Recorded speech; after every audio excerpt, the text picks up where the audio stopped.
பொது காலம் 22ஆம் வாரம் வெள்ளிக்கிழமை. முதல் வாசகம். திருத்தூதர் பவுல் கொரிந்தியருக்கு எழுதிய முதல் திருமுகத்திலிருந்து வாசகம். அதிகாரம் 4, வசனங்கள் 1 முதல் 5 வரை. சகோதர சகோதரிகளே, நீங்கள் எங்களை கிறிஸ்துவின் ஊழியர்கள், கடவுளின் மறை உண்மைகளை அறிவிக்கும் பொறுப்புடையவர்கள் என கருத வேண்டும். பொறுப்பாளர்கள் நம்பிக்கைக்கு உரியவர்களாய் காணப்பட வேண்டும் என எதிர்பார்க்கலாம் அன்றோ? என்னை பொறுத்தமட்டில் எனக்கு எதிராக நீங்களோ மக்களின் நீதிமன்றமோ தீர்ப்பளித்தால் அதை பற்றி சிறிதும் கவலைப்பட மாட்டேன். எனக்கு நானே தீர்ப்பளித்துக் கொள்ளவும் மாட்டேன். எனக்கு எதிராக குற்றம் எதுவும் இருப்பதாக தெரியவில்லை. ஆயினும் நான் குற்றமற்றவனாகிவிட மாட்டேன்.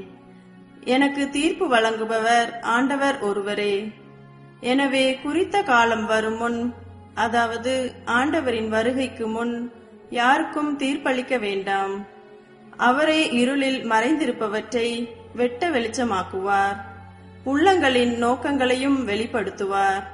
அப்பொழுது ஒவ்வொருவரும் கடவுளிடமிருந்து பாராட்டு பெறுவர். இது ஆண்டவர் வழங்கும் அருள்வாக்கு. இறைவா, உமக்கு நன்றி. நற்செய்தி வாசகம். லூக்காஸ் எழுதிய நற்செய்தியிலிருந்து எடுக்கப்பட்டுள்ளது.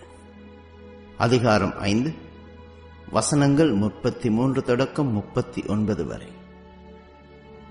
அக்காலத்தில் பரிசேயரும் மறைநூல் அறிஞரும் இயேசுவை நோக்கி, யோவானுடைய சீடர்கள் அடிக்கடி நோன்பு இருந்து மன்றாடி வருகிறார்கள். பரிசேயர்களின் சீடரும் அவ்வாறே செய்கின்றனர். உம்முடைய சீடரோ உண்பதும் குடிப்பதுமாக இருக்கின்றார்களே என்றார்கள். இயேசு அவர்களை நோக்கி, மணமகன் மண விருந்தினர்களோடு இருக்கும் வரை அவர்களை நோன்பு இருக்கச் செய்யலாமா? ஆனால் மணமகன் அவர்களை விட்டு பிரிய வேண்டிய காலம் வரும், அப்போது அவர்களும் நோன்பு இருப்பார்கள் என்றார். அவர் அவர்களுக்கு ஓர் உவமையையும் கூறினார். எவரும் புதிய ஆடையிலிருந்து ஒரு துண்டை கிழித்து அதை பழைய ஆடையோடு ஒட்டு போடுவதில்லை. அவ்வாறு ஒட்டு போட்டால் புதிய ஆடையும் கிழியும், புதிய துண்டும் பழையதோடு பொருந்தாது. அதுபோல பழைய தோற்பைகளில் எவரும் புதிய திராட்சை மதுவை ஊற்றி வைப்பதில்லை. ஊற்றி வைத்தால் புதிய மது தோற்பைகளை வெடிக்கச் செய்யும், மதுவும் சிந்திப்போகும், தோற்பைகளும் பாழாகும். புதிய மதுவை புதிய தோற்பைகளில் தான் ஊற்றி வைக்க வேண்டும். பழைய திராட்சை மதுவை குடித்தவர் எவரும் புதியதை விரும்ப மாட்டார்கள், ஏனெனில் பழையதே நல்லது என்பது அவர்கள் கருத்து. இது கிறிஸ்து வழங்கும் நற்செய்தி. கிறிஸ்துவே, உமக்கு புகழ். அன்புக்குரியவர்களே, தேர்ந்தெடுக்கப்பட்ட இனமான இஸ்ரேலின் வரலாற்றை உற்று நோக்குகின்ற பொழுது அவர்களின் ஆன்மீக செயல்பாடுகளின் ஒரு மிக முக்கியமான அங்கமாக நோன்பு இருந்திருப்பதை நம்மால் பார்க்க முடிகிறது.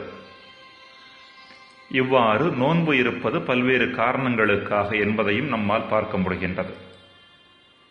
முதலாவதாக, ஓய்வு நாளன்று நோன்பிருந்து தங்களையே தூய்மையாக்கிக் கொள்ள அறிவுறுத்தப்பட்டனர். லேவியர் புத்தகம் 16:29 முதல் 31 முடிய. இரண்டாவதாக, பிற இனத்தாரோடு சண்டையிட்ட போது பெருத்த உயிர் சேதம் மற்றும் பொருட்சேதம் விளைந்தால் நோன்பிருந்து இறைவனிடம் மன்றாடினர். இறைவன் தங்கள் மீது கோபமாக இருந்ததால் தாங்கள் தோல்வியுற்றதாக நம்பினர்.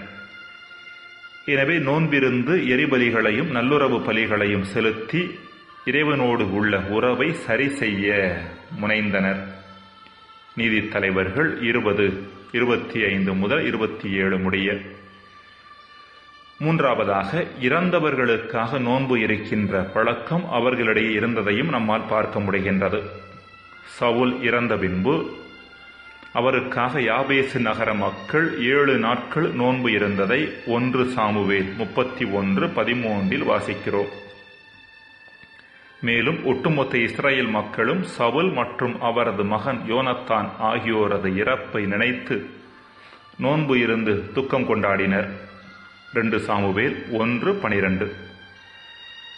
4வது, தாங்கள் மேற்கொள்ளும் முயற்சிகளும் திட்டங்களும் இறைவனால் ஆசீர்வதிக்கப்பட வேண்டும் என்பதற்காக நோன்பு இருந்து ஜெபிக்கும் பழக்கம் இஸ்ரேல் மக்களிடையே இருந்ததை நாம் பார்க்கிறோம்.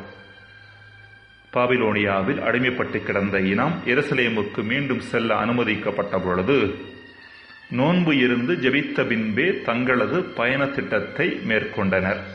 எஸ்ரா 8:21, நெகேமியா 9:1. அதேபோல எஸ்தர் அரசு யூதர்களை துன்புறுத்திய நாமானின் திட்டங்களை முறியடிக்க முயற்சி எடுத்த பொழுது தான் நோன்பிருந்து ஜெபித்தது மட்டுமல்லாமல் மக்களும் தனக்காக நோன்பிருந்து ஜெபிக்க அழைப்பு கொடுத்தாள். எஸ்தர் 4:16. 5வது, நாம் அனைவரும் அறிந்தது போல மனமாற்றத்தின் அடையாளமாக நோன்பிருந்து ஜெபிக்கும் பழக்கம் இஸ்ரேல் மக்களிடையே இருந்தது. இது இறைவாக்கினர்களால் அதிகம் வலியுறுத்தப்பட்டது. யோனா 3:5-9, யோவேல் 1:14, 2:12. 6வது, தங்களின் ஆன்மீக வேட்கையை அதிகப்படுத்திக் கொள்ளும் பொருட்டு நோன்பிருந்து ஜெபிக்கும் பழக்கம் இஸ்ரேல் மக்களிடம் இருந்ததையும் நாம் பார்க்க முடிகிறது. தானியேல் 9:3. 7வது, இறுதியாக இயேசுவின் வருகைக்கு சற்று முந்தைய காலத்திலிருந்து மெசியாவின் வருகையை துரிதப்படுத்தும் பொருட்டு நோன்பு இருந்து மன்றாடினர். இன்றைய நற்செய்தியில் பரிசேயர்களது சீடரும் திருமுழுக்கு யோவானின் சீடர்களும் அடிக்கடி நோன்பு இருந்து மன்றாடியதாக சொல்லப்படுவது மெசியாவின் வருகையை இறைவன் துரிதப்படுத்த வேண்டும் என்பதற்காக மேற்கொள்ளப்பட்டவையே. இயேசு அவர்களுக்கு பதிலாக சொன்னதெல்லாம் அவர்கள் எதற்காக மன்றாடுகிறார்களோ, யாருடைய வருகைக்காக நோன்பிருந்தார்களோ அது தன்னிலே நிகழ்ந்து விட்டது என்பதைத்தான். அதாவது தானே கடவுளால் அனுப்பப்பட்ட மெசியா என்பதை எடுத்துரைத்தார். ஆனால் பரிசேயர்களால் அதை உணர்ந்து கொள்ள முடியாததற்கான காரணம் அவர்கள் மெசியாவை பற்றி கொண்டிருந்த ஒரு குறிப்பிட்ட வித கண்ணோட்டமே. அதாவது மெசியா அரசியல் விடுதலையை மையப்படுத்தி செயல்படுபவராக இருப்பார் என்ற கண்ணோட்டம் கொண்டிருந்தனர். இயேசுவோ அரசியல் விடுதலையை புறந்தள்ளவில்லை என்றாலும் அவர் வேறொரு தளத்தில் இருந்து செயல்பட்டார். அதாவது ஆன்மீக தளத்தில் இருந்து செயல்பட்டார். எனவே அவர்களால் இயேசுவை மெசியாவாக கண்டுகொள்ள முடியவில்லை. இன்றைய நற்செய்தியில் இயேசு பழைய ஆடை என்றும் பழைய தோற்பை என்றும் சொல்வது பரிசேயர்களின் பழைய கண்ணோட்டத்தை, புதிய ஆடை புதிய திராட்சை மது என்று சொல்வது தன்னுடைய புதிய அணுகுமுறையை, இரண்டும் இணைந்து செல்லாததை அவர் சுட்டிக்காட்டுகிறார். அன்பிற்குரியவர்களே, இன்றைய நற்செய்தி நமக்கு 2 செய்திகளை தருகிறது. ஒன்று, நம் ஆன்மீக வாழ்வின் முக்கியமான அங்கமாக நோன்பு இருக்க வேண்டும் என்பது. அந்த நோன்பு சரியான மனநிலையோடு முன்னெடுக்கப்பட வேண்டும். 2, நம் ஜெபங்களுக்கான பதில் வேறு வடிவில் கடவுளால் வழங்கப்படுகின்ற பொழுது அதை கண்டுகொள்ளும் மனப்பக்குவம் வேண்டும். நாம் எதற்காக ஜெபிக்கிறோமோ அதே வடிவில்தான் கடவுள் நமக்குரிய பதிலை வழங்க வேண்டும் என்கிற அவசியம் இல்லை. ஜெபம்: இறைவா, மட்டிலான எம் வேட்கையை அதிகப்படுத்தும் தன்மை நோன்பிற்கு உண்டு என்பதை நாங்கள் உணர வரந்தாரும். ஆமேன்.